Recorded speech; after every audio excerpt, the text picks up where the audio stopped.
Jai Hind students, today we are going to discuss the next chapter, India and its neighbors development experience. So this is your last chapter in the Indian economic development. So we are going to learn about India and its neighbors. So India has come a long way since its independence. It has not been alone in its struggle since the middle of 20th century. India shares its journey on the path of development in its immediate neighbors like China and Pakistan. Then, besides of physical boundaries, the three nations have a lot of common and share many things like land and climate and a varied geographical conditions. In this chapter, we make an attempt to understand how India's neighbors have progressed in their similar yet different path of development. With the unfolding of the globalization process, developing countries are keen to understand the developmental processes pursued by their neighbors as they face competition from developed nations. We can see the history of development. One undivided nation was partitioned into two countries as India and Pakistan when the British finally left India after 200 years of rule in 1947. Pakistan was declared independent on August 14, 1947, while India on August 15, 1947. China, on the other hand, was established as People's Republic on China in 1949. The two nations, along with India, are strengthening their economies since the end of Cold War by forming various alliances such as the SAARC, ASEAN, G8, G20, and now the latest BRICS. And about the history of India, we can say together these three nations symbolize the rising of economic order in Asia. Politically, India is a sovereign democratic republic, and Pakistan, after having begun as a democratic state, is now under an authoritarian military power, while China began as a centrally commanded or communist economy. Pakistan has a democratic system of government with a bicameral parliament consisting of a Senate and a National Assembly. This structure is supported with four provisional assemblies and a system of district government. Since 1978, the People's Republic China government has been reforming its economy for a Soviet style centrally planned economy to a more market oriented economy while remaining within the political framework provided the Communist Party of China. The system has been called socialism with Chinese characteristics and is one type of a mixed economy. India took to the 5-year plans as a means of planning. It is a socialist and secular nation. Its first 5-year plan was from 1951 to 1956 and has completed the 12th 5-year plan. While China came up with the first 5-year plan in 1953 and is undergoing its 13th 5-year plan in 2016 to 2020. So Pakistan undertook its first midterm plan in 1956 and had completed its 11th plan 2013 to 2018 and is now into the 12th plan. So just we can see the developmental strategies of these countries together. We already know that India took to planned development and placed a large responsibility on the public sector. The public sector was to work in coordination with the private sector and however since 1991 the economy has liberalized and private sector is now leading the economy to a faster rate of growth. Globalization has placed the economy onto a fast track to the development. So, regarding China, the government took away all private property, including land, after establishing the People's Republic of China. In 1949, People's Republic of China followed a socialist heavy industry development strategy, or the Big Push strategy. Consumption was reduced while rapid industrialization was given high priority. The government took control of a large part of the economy and redirected resources into building new factories. Entire new industries were created, small industries were set up even in homes. Industrialization was undertaken under a campaign known as the Great Leap Forward in 1958. People were encouraged to set up industries in backyards, and the agriculture, the commune system, was established to ensure collective agriculture. However, the Great Leap policy for campaign did not succeed due to severe drought and conflict in Russia and Pakistan. Since its independence, followed the mixed economy system and has both a public sector and a private sector. Like India, it has also undertaken import tariffs protection and has had various industrial policies to develop its industries. The Green Revolution gave an impetus to food grains production. Nationalization of capital goods industries in 1970s promoted faster growth rate of basic goods industries. It began denationalization in the year 1980s, and the private sector participation has been encouraged ever since then. A major support for this nation has been its good relations with other countries, due to which it has always been receiving aid and easier emigration for its labor, especially to the Gulf countries. We are going to see the development strategies of China. Before that, you just watch this video.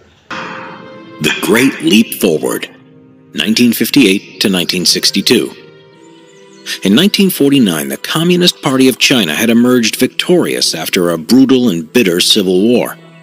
Their leader, Mao Zedong, set about radically transforming China, which, despite being a vast and highly populated country, was politically weak, very traditional, and lacking in industry. The Communists began to modernize China, drawing up the first five-year plan in 1952, emulating the Soviet model of industrialization.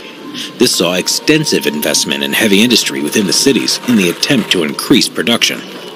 The problem was that in a nation where 4/5 of the population lived in rural areas, there simply wasn't enough people working in heavy industry to allow it to grow to the desired levels. As well as this, the rate of agricultural food production wasn't high enough to allow the industrial workforce to expand further and keep the workers fed. Mao therefore turned his attention to the countryside.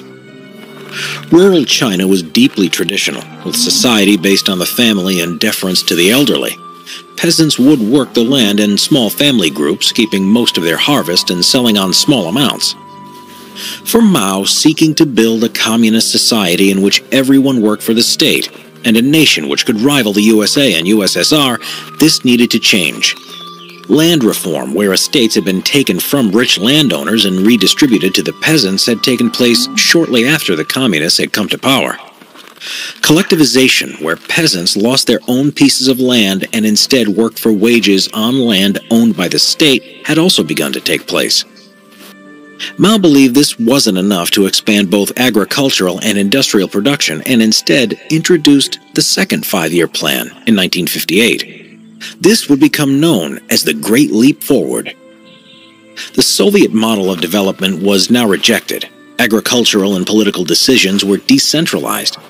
Technical expertise within the state bureaucracy were now distrusted, with political ideology emphasized. The plan was designed to get laborers in the countryside working at full capacity. This would allow an agricultural surplus, part of which could be forcibly purchased by the government in order to feed industrial workers and expand production in the cities. The plan also sought to find a method to organize rural workers to directly contribute to industrial production. To achieve all of these objectives, the establishment of communes was ordered on a vast scale. In a matter of months, millions of peasants were forcibly banded together in large-scale communes, numbering 20,000 or more people. These communes meant the complete end to individual small holdings, as now all farmers in the commune were responsible for the collective performance of their land. It was hoped that labor would be more efficient and food production would grow rapidly, therefore helping agriculture and industry to grow together and prevent the food shortages that had held back industry before. The organization of the communes also provided childcare facilities for the very young and houses of happiness for the elderly, freeing up workers to do their jobs. Backing was received for the collectivization policy by a wide-ranging program of propaganda. People were encouraged to contribute however they could, such as banging pots to deter sparrows from eating the crops or shooting them down. Millions supported the Great Leap Forward enthusiastically at first, especially as it meant readily available food in the commune kitchens regardless of how much work an individual had done. The policy also gave great power away and influence to local officials in the countryside, who had the role of managing the communes. Mao also wanted agricultural workers to contribute to industry under the slogan, "Walking on Two Legs." Agricultural workers were drafted from their jobs as farmers to work in the countryside factories. Backyard furnaces were also established where farmers with little to no experience would produce iron and steel. Everything from cooking pots to radiators were to be melted down, while wooden furniture and trees became fuel. The plan was to increase Chinese steel production from 5 million tons a year in 1957 to a massive 100 million tons annually by 1962. Towards the autumn of 1958, it seemed to many as though things were going well. However, the reality was hidden by the uncommonly good weather of that year, which had led high levels of agricultural production. By the end of the year, some officials were beginning to worry in the knowledge that over-optimism had led rural workers to eating too much of the harvest, leaving stockpiles for the winter and spring of the following year dangerously low. Many also recognized the fact that a large proportion of laborers lacked the incentive to work in such large communes, or that transport and supply problems were causing issues. The steel which was being produced by rural laborers was also found to be unusable, and much of it was left to rust. Drafting so many agricultural workers into the factories had caused a shortage of labor on the farms. Scaring or shooting sparrows till they dropped caused a severe ecological imbalance. It resulted in an explosion in the vermin population, including crop-eating insects, now with no predators. Deep plowing was another policy that caused great harm to crops. Instead of planting seeds in the normal shallow depths, they were to be planted 5 feet or 1.5 meters deep into the soil and extremely close together. The result was that this severely stunted the growth of the seeds due to overcrowding. Mao soon began to talk of scaling back the Great Leap Forward. However, political rivalry and suspicion soon intervened, with Mao ordering purges carried out against those who criticized his policy. This had the effect of encouraging local officials desperate to protect their positions to continue to support the Great Leap Forward, at times even more keenly than they had done before. Therefore, despite the fact that agricultural production had not expanded, these officials did not dare question orders requiring them to send a large proportion of the grain that did remain to the cities. This had the effect of terrible starvation in the countryside, which became even worse with bad droughts and floods in the harvests of 1959 and 1960. The communal kitchens where rice had been freely given in 1958 was now severely rationed in what people received, and in the worst cases, there was nothing available at all. Laborers who didn't meet their quotas would not receive their food rations, so those who were unable to work starved to death. There were accounts of people eating everything living or growing that was left. Goose, cats, dogs, lime plaster of walls, and the leaves and bark off trees were consumed.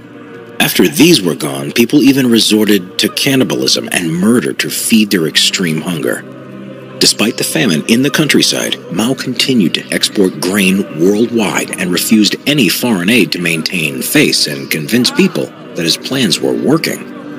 As the food supply going to the cities began to dwindle, famine also hit urban areas. The death toll for the Great Leap Forward at the lower end estimate is said to be 18 million, while upper estimates find that some 45 million people died. Mao was held responsible for this catastrophe by many people within the Chinese Communist Party. He remained as party chairman, but by 1962, many decisions to do with policy and the economy were taken over by other people. The communes were scaled back, individual farming was once again permitted, and industrial workers were given greater incentives to work hard. Mao, though, remained a powerful figure, able to launch the Cultural Revolution in 1966. Historical path of development policy in China. After the establishment of People's Republic of China under one-party rule, all critical sectors of the economy, enterprises and lands owned and operated by individuals were brought under government control. The Great Leap Forward campaign, initiated in 1958, aimed at industrializing the country on a massive scale. People were encouraged to set up industries in their backyards. In rural areas, communes were started. Under the commune system, people collectively cultivated lands. In 1958, there were 26,000 communes covering all the farm population. So, Great Leap Forward campaign met many problems. First was a severe drought caused havoc in China, killing about 30 million people. Second, when Russia had conflicts with China, it withdrew its professionals who had earlier been seen to China to help its industrialization process. So thus conflict between China and Russia started. Mao Zedong campaign aimed at rapid industrialization of the countryside. He encouraged starting a cottage industries attached to the houses of artisans. The Great Proletarian Cultural Revolution, a social political movement during 1966 to 76, was upheld during this period. Doctors, engineers, teachers, students, etc. were forcibly sent to work in rural areas. China's economic progress was slow in the first 3 decades following independence. During 1958, about 25 million people died in China due to famine.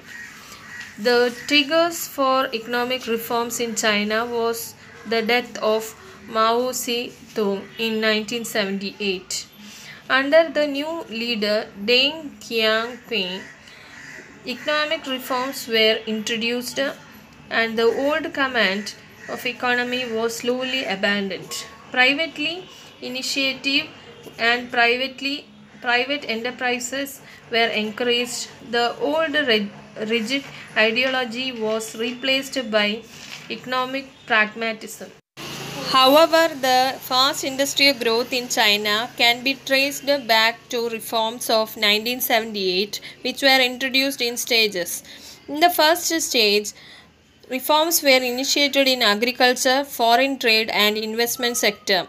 In agriculture, for instance, commune lands were divided into small plots which were located to individual households, and they were allowed to keep all income after paying stipulated taxes. In the later phase, reforms were initiated in industrial sector. Private sector firms in general and village enterprises in particular were allowed to produce goods. Next, government-owned enterprises or public sector enterprises are made to face competitions. This phase also included dual pricing system, fixing prices in two ways. Farmers and their industrial units were required to buy and sell fixed quantities of inputs and outputs on basis of prices fixed by the government, and the rest were bought and sold at market prices. With increase in production, the percentage of goods transacted in market also increased. Third, in order to attract foreign investors, special economic zones were set up in China. A video on economic reforms in China, 1978. Decades of war. Leftist campaigns like the Great Leap Forward and the Cultural Revolution had killed tens of millions of people. Those who survived were left destitute. Deng said in order for China to become a prosperous communist state, it had to adopt some capitalist practices. Under his plan, China would retain its socialist political ideology, but combine it with market economy reforms. Deng called this new way of thinking socialism, with Chinese characteristics. It allowed for private ownership, private business, and introduced a dual price system in which state-owned enterprises could sell products at a higher market price after a government-planned quota was reached. For the first time since the founding of the People's Republic of China in 1949, the country was open to foreign investment through the establishment of special economic zones. Deng's reforms were considered ambitious and resisted by staunch conservatives within the Communist Party, but he pressed ahead. By the 1990s, he had forced many of his opponents into retirement, which paved the way for even bolder reforms, such as large-scale privatization of state-owned enterprises. To a large extent, Deng's plan has been a success. Over the past 4 decades, China has achieved the fastest sustained expansion by a major economy in history. Its gross domestic product has risen tenfold. Now widely seen as an engine of growth, it is home to the world's second biggest economy, and China has lifted more than 800 million people out of poverty. But this rapid development has come with consequences. China is known as one of the world's worst polluters. Rapid urbanization has also swallowed up more than 1 million villages. One report said that 920,000 villages vanished in the past 15 years alone. And China also has broad income inequality. A third of the country's wealth lies with the richest 1% of the population. And some 30 million people, mostly in rural areas, live in poverty. Decades of reform and opening up have dramatically transformed China. But after 40 years, it remains a developing country facing a future with many political, economic, and social issues to tackle. Once more we can see the second phase, industrial sector. Permission granted to private sector and village enterprises to produce goods. State-owned enterprises were made to face competition.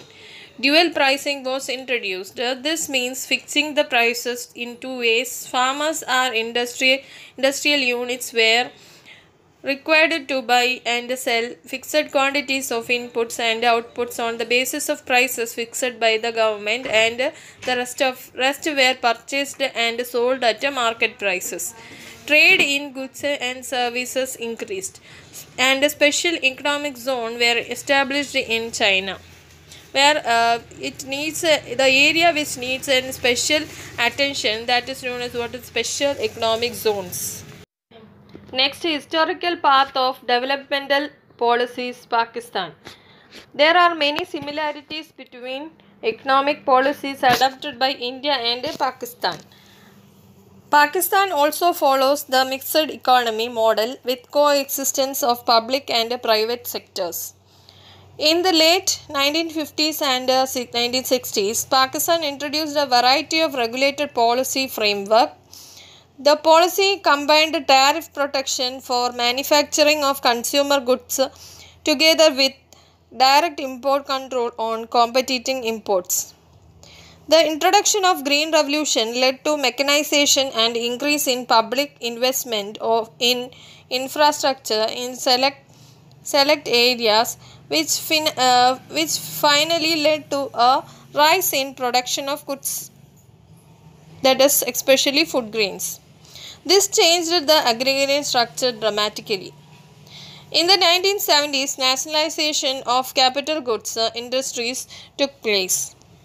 Pakistan then shifted its policy orientation in the late 1970s and 1980s when the major thrust areas are denationalization and encouragement of private sector. During this period, Pakistan also received financial support from Western nations and remittance from continuously increased the outflow of immigrants to Mid East. This helped the countries in stimulating economic growth. The government at that time also offered incentives to private sector. All this created a conducive climate for new investments. In 1988, economic reforms were initiated in the country. Next topic that we are going to study is demographic indicators. Demography, it refers to the scientific study of changes in the characteristics of population in a community over a period of time. For example, changes in death rate, changes in birth rate, incidence of diseases, etc. Next is demographic transition. It has 4 stages. First stage is high death rate and high birth rate. Next, second stage is decline in death rate and high birth rate. Third stage is decline in death rate and decline in birth rate. And fourth stage is low death rate and low birth rate. So these are the things that are included in demographic transition stages. So what is the condition? Why it is occurring so? So first stage, it's due to lack of knowledge of disease, prevention and cure is not possible, and occasional food shortage. So that is also one of the reason. So next is improvement in the knowledge of disease. Second stage is betterment is happening. So what is the reason for that? So it is improvement in knowledge of disease, prevention and cure, and improvement in food supply. So next is third stage, it's a realization of decline in death rate. Contraception, employment opportunities are coming under stage 3.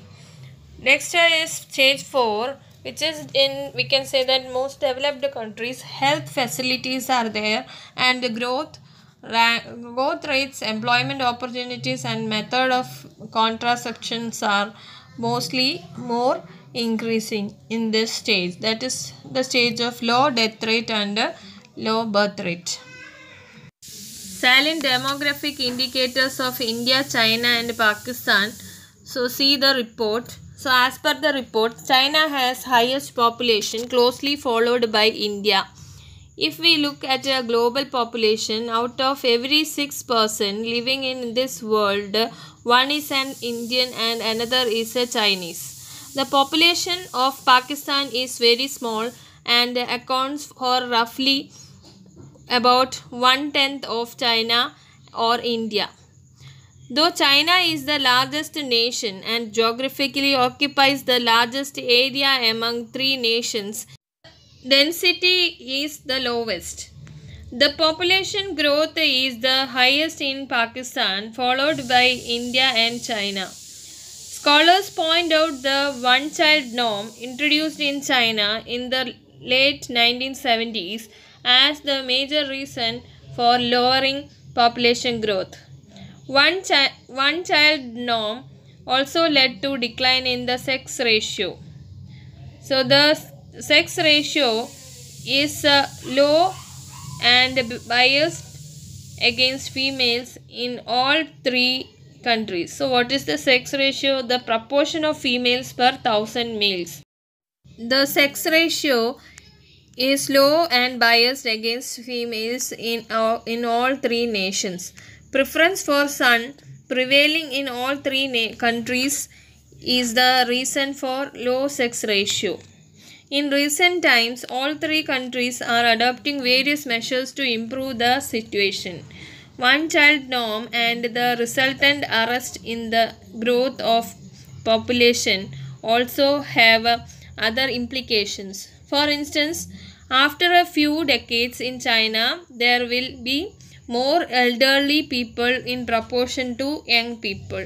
This led China to allow couples to have 2 children.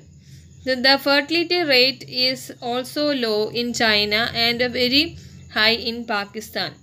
Urbanization is high in China, with India having 34% of its people living in urban areas. So these are the demographic indicators showing the three countries' relations.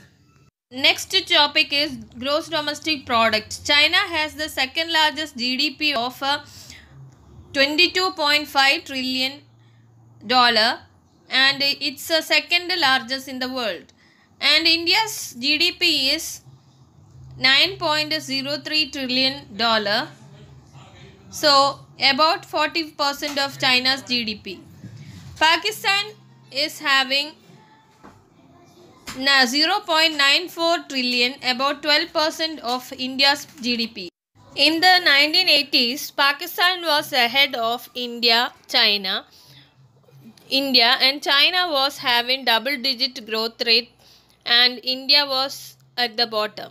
So in 2011-15, there has been a decline in China's growth rate, whereas Pakistan met with a drastic decline at the growth rate. Some scholars hold the reforms process introduced in 1988 in Pakistan and the political instability over a long period as reason behind this trend. Is also a reason for declining GDP in Pakistan.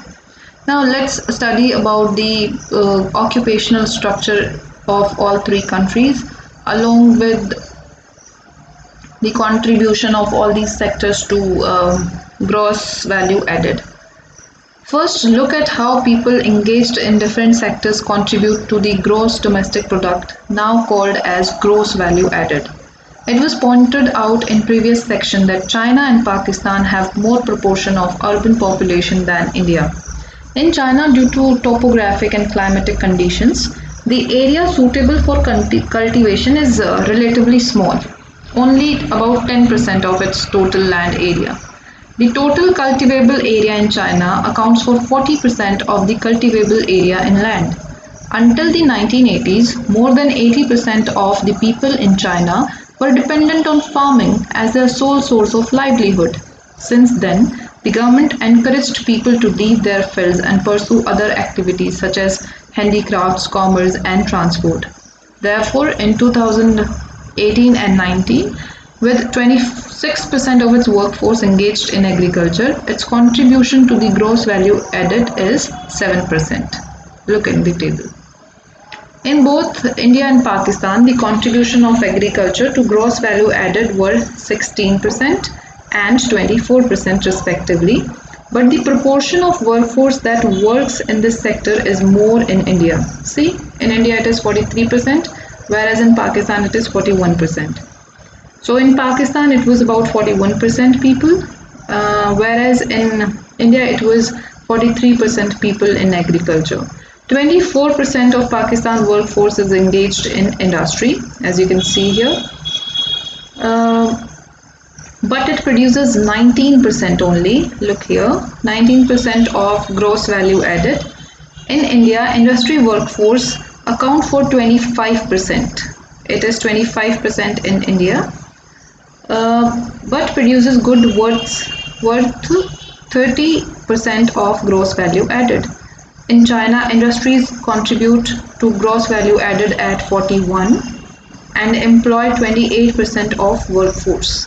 See, look here. In all the three countries, service sector contributes highest share of gross value added. You can have a look at the service sector. It is 54% in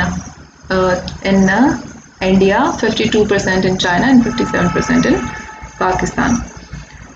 Now, there is one interesting thing. Normally, when the countries develop, what happens? They move from agricultural sector to the industrial sector and then from industrial sector to the service sector. It has been the case in China as well. China has first moved from agriculture to industries and then from industries to service sector. But there's something absurd about the developmental path of India and Pakistan, because they have directly jumped from agricultural sector to the service sector, as you can see.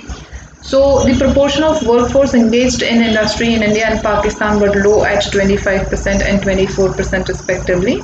The contribution of industries to gross value added is at 30% in India and 19% in Pakistan. In these countries, the shift is taking place directly to the service sector, as I mentioned. Thus, in all the three countries, the service sector is emerging as a major player of development.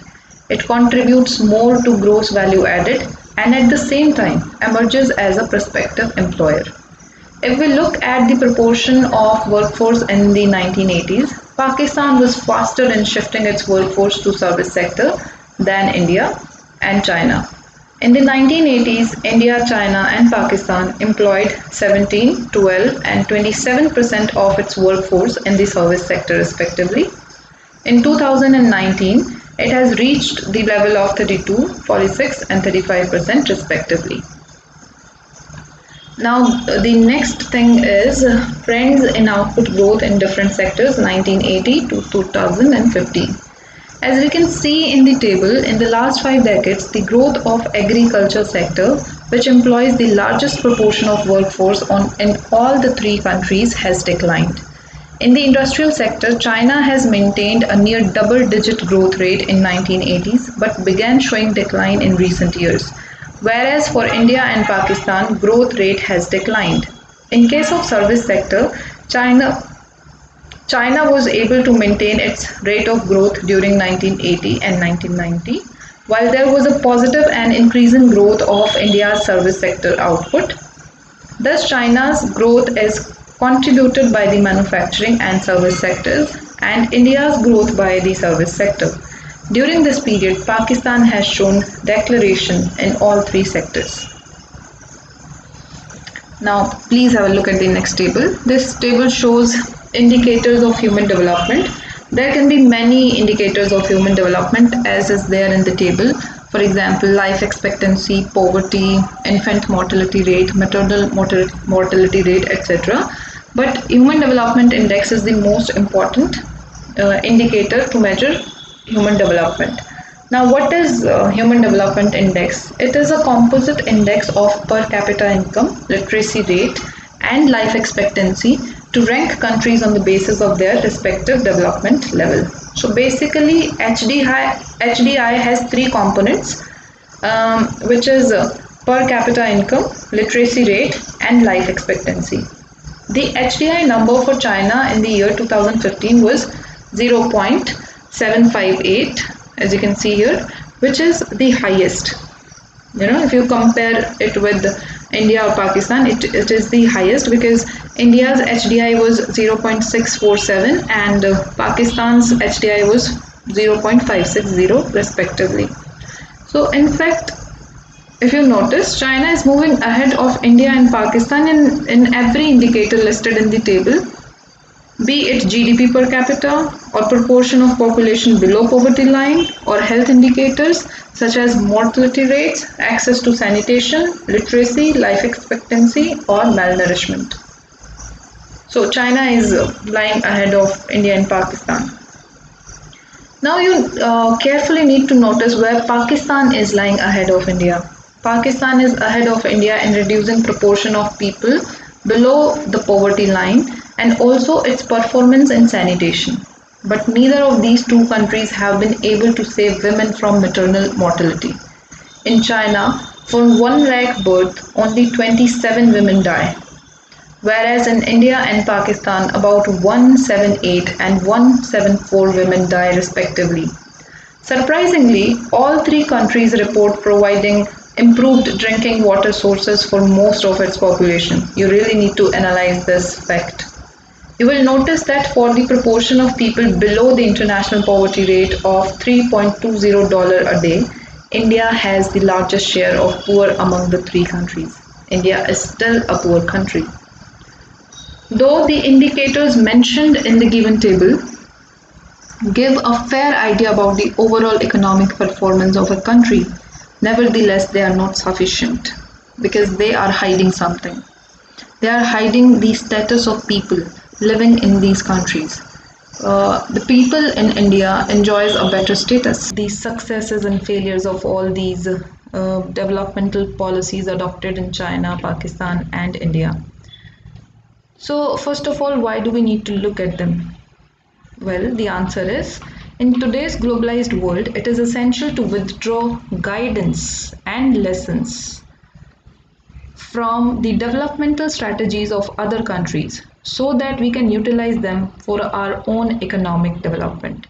We can always learn from others. So, this can be done if we develop an understanding of the roots of successes and failures of these developmental strategies, especially of our neighbors, that is China and Pakistan. We also need to distinguish between and contrast the different phases of these strategies. For example, how a plan was implemented, what were its results in the given scenario, etc.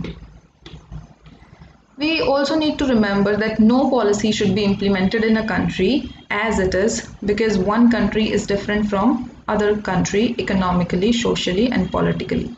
What I mean to say is, if something has worked in China, it does not mean that it will work in India also. It has to be customized. It has to be changed so that it can work in India also. Because every economy is different from other economies. So every economic planning has to be done with a lot of thinking. Okay, so now we are going to compare the developmental strategies adopted by China, Pakistan and India and where these developmental strategies took these countries. For that we need to choose a point of reference. So for us the point of reference is the reform period. As we all know, in all these three countries reforms were introduced at various points of time.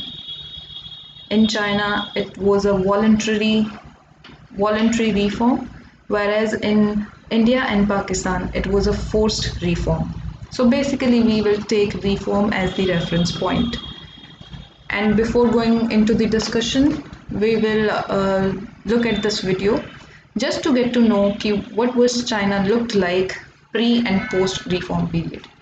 Please look at it carefully, stay focused. In 1978, China was emerging from its Cultural Revolution as one of the world's poorest nations.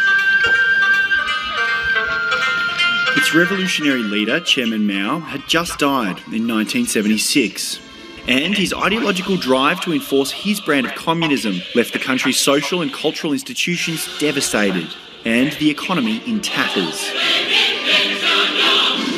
88% of people were living in absolute poverty. China's economy was just 5% of the United States', and its GDP per capita was the equivalent of Zambia's. Fast forward 40 years, and China is unrecognisable.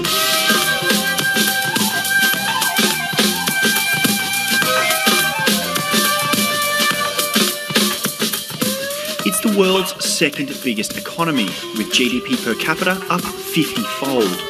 700 million people have been lifted out of poverty, and its share of the global economy has gone from 1.8% in 1978 to 18.2% in 2017. So how did one of the world's poorest countries become a global superpower in just 4 decades?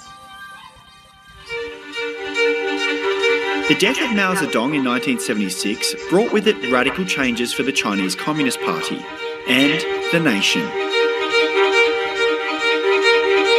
When Deng Xiaoping became a key player in China's leadership in 1978, he embarked on a reform initiative aimed at opening up the economically and politically isolated People's Republic of China. He helped establish formal diplomatic ties with the United States and began opening up China to the world. From the years 1949 to 1978, only 200,000 Chinese citizens had travelled overseas. In 2017 alone, Chinese citizens made 130 million overseas trips, and 139 million foreigners journeyed to China. But most importantly, Deng Xiaoping radically shifted China's economy. Its 4-decade-long economic boom was built on embracing capitalism and encouraging private business, in stark contrast to the poorly managed state-run enterprises led by Mao. As multinational companies flocked to China, it quickly became the world's manufacturing hub, and growth became and still remains the Chinese Communist Party's #1 priority. Deng Xiaoping changed the face of China forever. His successors have maintained his push for growth and his mantra of socialism, but with Chinese characteristics. And now President Xi Jinping is embarking on his own raft of ambitious plans. His One Belt, One Road initiative hopes to create a global trade network with China at its centre, and his increasingly bullish foreign policy could see him muscle out the United States as the key economic and military power in the Asia-Pacific. So we will divide China into two sections here. One, the China pre-reform period, and the China post-reform period. So we will start discussing with China in pre-reform period first. So the policies pursued in China before reforms were a mix of successes and failures, as has been shown here. The whole slide has been divided into two sections. One part of the slide shows success of economic policies before reforms, and then the other section of the slide shows failure of economic policies. So obviously, majorly there were failures. The economic policies were failing in China before economic reforms majorly. Otherwise, they won't have introduced economic reforms. So let's discuss the failures and the successes. Look at the successes first. Even before reforms were introduced, the government realized its role in development of infrastructure, as economic development lies heavily on the infrastructure of a country. Infrastructure gives the required push to accelerate the production of goods and services. Therefore, Chinese government started working on extension of basic health facilities and education in rural areas. Second success was more equitable distribution of food grains through communes. We are aware about commune system of China, where people used to cultivate the land collectively. So despite differences in work done, everybody used to get the same payment, which led to equal distribution of food grains.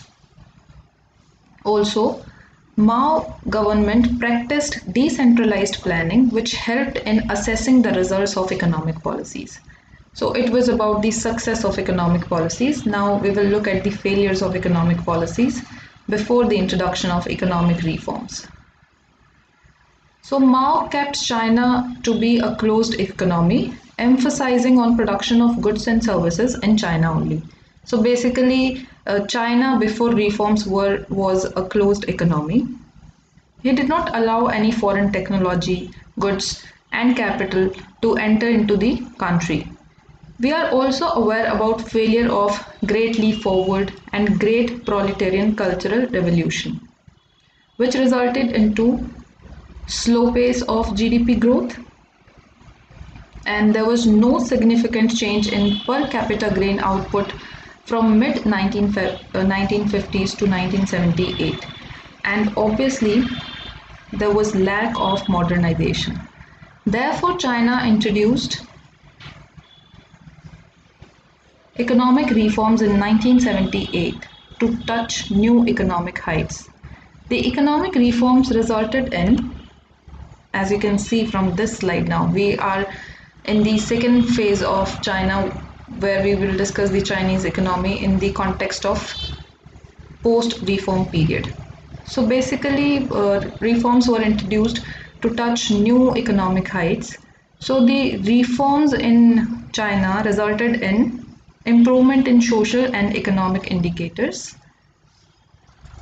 This improvement is a result of establishment of infrastructure in the area of education and health in rural areas, land reforms, where plots of land were handed over to individuals for cultivation, long existence of decentralized planning, which facilitated the assessment of costs of success or failure of developmental policies, and existence of small enterprises.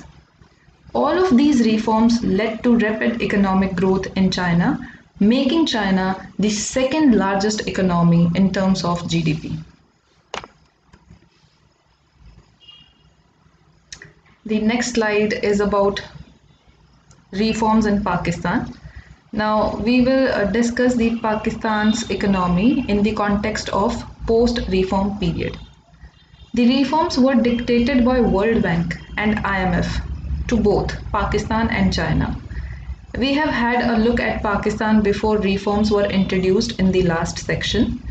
We saw that every economic indicator worsened after reforms, that is from 1980-90 to 2014-18 in all three sectors, agricultural sector, industrial sector and service sector. The growth was going down. Also, internationally, the data on poverty line of Pakistan is quite healthy. But the scholars using the official data of Pakistan indicates that poverty is on a rise in Pakistan. They say that proportion of poor in 1960s was more than 40%, which declined to 25% in 1980s and started rising again in the recent decades. The reason for the slowdown of growth and re-emergence of poverty in Pakistan's economy, as scholars put it, is political instability. Also, the agricultural growth and food supply situation were based not on an institutionalized process of technical change, but on good harvest.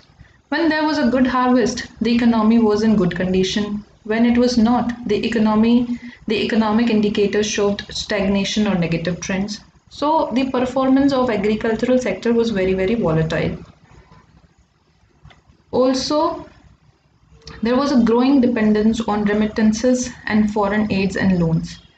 So in Pakistan, most foreign exchange earnings came from remittances from Pakistani workers in the Middle East and the exports of highly volatile agricultural products.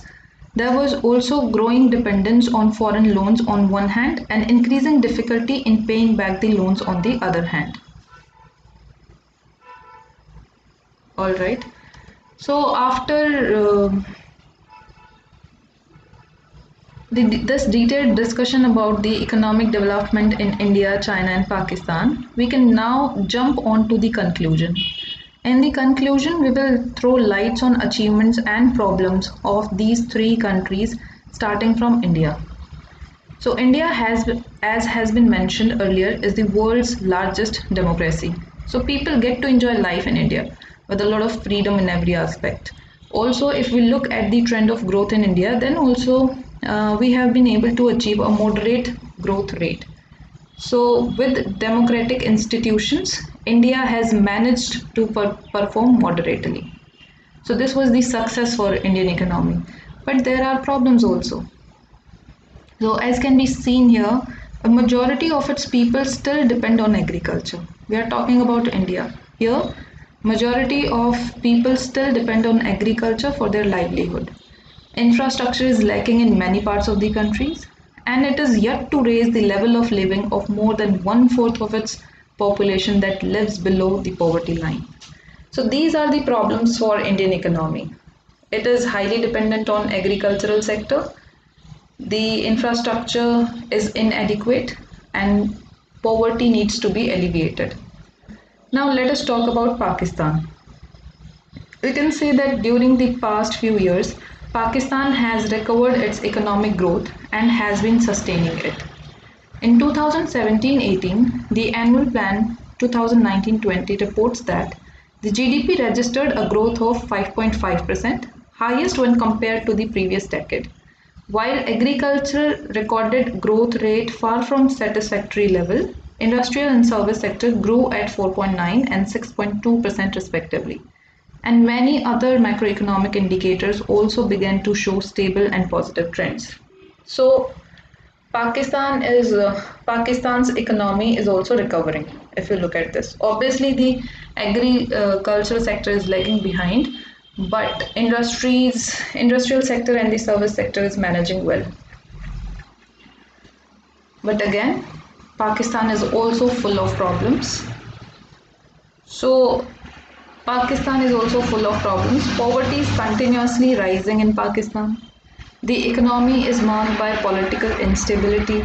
The performance of agricultural sector is very volatile, and its over dependence on remittances and foreign aid and loans is a matter of great concern. Okay, so this was about Pakistan. First, we discussed its success. Its success is this, that its economy is getting recovered again. And we talked about its problems where political instability is there, performance of agricultural sector is very volatile, and then poverty is rising, and over dependence on remittances and foreign aid and loans is there. Now we shall talk about China. As we know, Chinese economy lie ahead of India and Pakistan in every economic indicator. We have had a detailed discussion about this earlier. So in fact, the progress of Chinese economy is so phenomenal that it has become a case study for many countries. As you can see here, it is characterized by high levels of growth in GDP.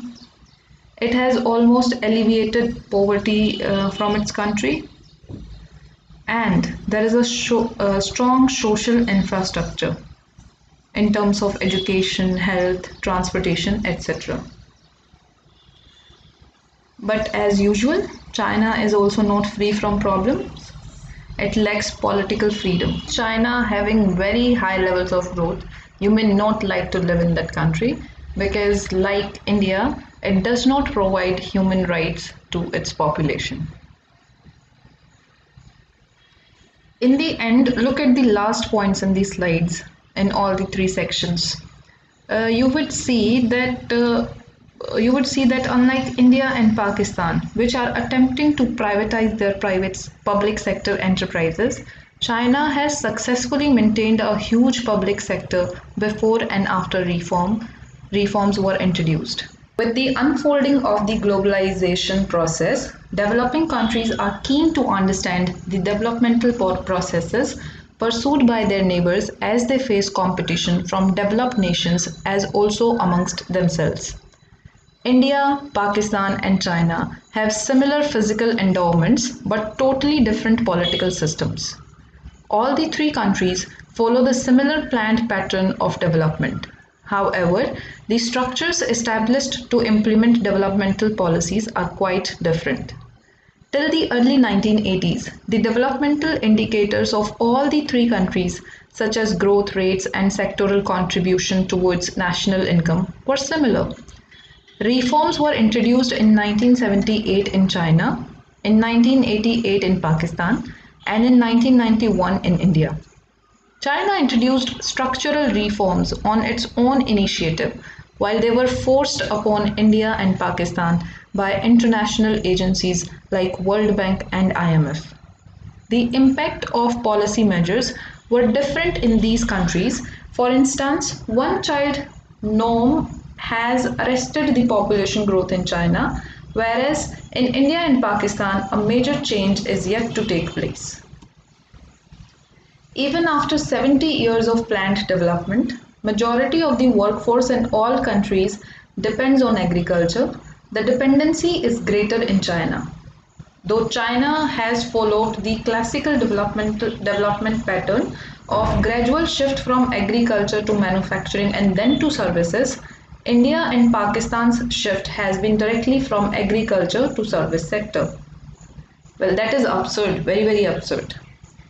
China's industrial sector has maintained a high growth rate while it is not so in both India and Pakistan. This led to rapid increase of the GDP per capita in China than in India and Pakistan. China is ahead of India and Pakistan on many human development indicators. However, these improvements were attributed not to the reform process but the strategies that China adopted in the pre-reform period.